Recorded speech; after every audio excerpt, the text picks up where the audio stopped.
नाज़रीन, हैदराबाद जी बाज़ारुनि में लॉकडाउन बावजूद माण्हुनि जी पीउ लॻियल आहे। इन हवाले सां वीडियो लिंक ते मौजूदु आहे साकिब कुबर। जी साकिब, जी मां मूंखे ॿुधाईंदो वञा त कोरोना वायरस खां पोइ सिंध हुकूमत पारां सिंध में जेको आहे लॉकडाउन कयो वियो। अॼु हैदराबाद में जेको आहे मुकमल तौर ते लॉकडाउन आहे। अॼु 42 ॾींहं आहे लॉकडाउन के।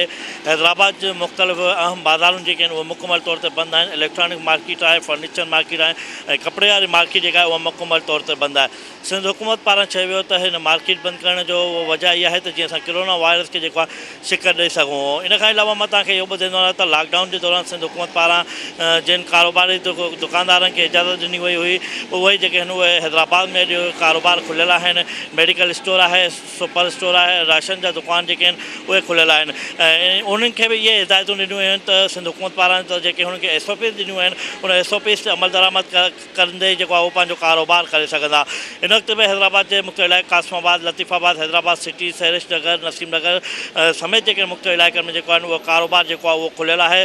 सिंध हुकूमत जे पारां जेको उनखे टाइम ॾिनो वियो उन टाइम ते जेको आहे उहो कारोबार हैदराबाद में उहे शइ जे ताजिर जिन खे इजाज़त आहे उहे कनि पिया। रमज़ान जे महीने में जेको आहे उहे जेको आम वापे जूं शयूं जेके आहिनि उहे जेको आसमान सां ॻाल्हियूं करणु लॻियूं आहिनि ऐं उहो महांगाई जो जिन जेको आहे उहो बोतल खां ॿाहिरि अची चुका आहे। जॾहिं त बार बार हैदराबाद जे शहरनि हुकूमत खां इहो ई मुतालबो कयो आहे त रमज़ान जे भलारे महीने में जेको आहे शहरनि खे रिलीफ ॾिनो वञे। पर हैदराबाद में जेको आहे फ्रूट जी जेकॾहिं असां ॻाल्हि कयूं त फ्रूट बि मां जेको महांगो आहे। केला जेके आहिनि उहे रमज़ान खां पहिरियों जेको 80 रुपया दर्जन मिलंदा हुआ उहे हिन वक़्तु जेको आहे 150 रुपया दर्जन मिली रहिया आहिनि। जंहिंजे करे शहरनि जो चवणु आहे त रमज़ान जे महीने में जेको आहे हुकूमत खे घुरिजे त असांखे रिलीफ ॾिनो वञे। पर सब्ज़ियुनि जा अघ बि जेके आहिनि उहे कंहिंखां घटि न आहिनि। सब्ज़ियुनि जा अघ बि जेके आहिनि उहे आसमान सां ॻाल्हियूं करे आहिनि। हिन वक़्तु बि हैदराबाद में जेको आहे बसर जेको आहे 60 रुपया किलो मिलंदो हुओ 100 खां 120 रुपया फ़ी किलो विकामी रहियो आहे।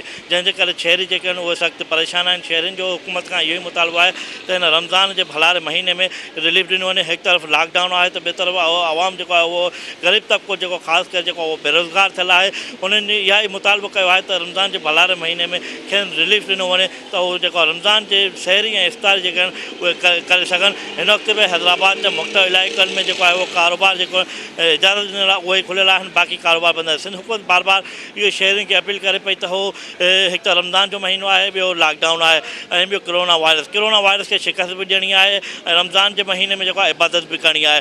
सिंध हुकूमत पारां इहो ई अपील करे पई सिंध जे अवाम खे त उहो पंहिंजे घरनि में रहनि त जीअं असां कोरोना वायरस खे शिकस्त ॾेई सघूं त हिकु दफ़ो ॿीहर ज़िंदगी मामूलात बहाल थी सघे। जी।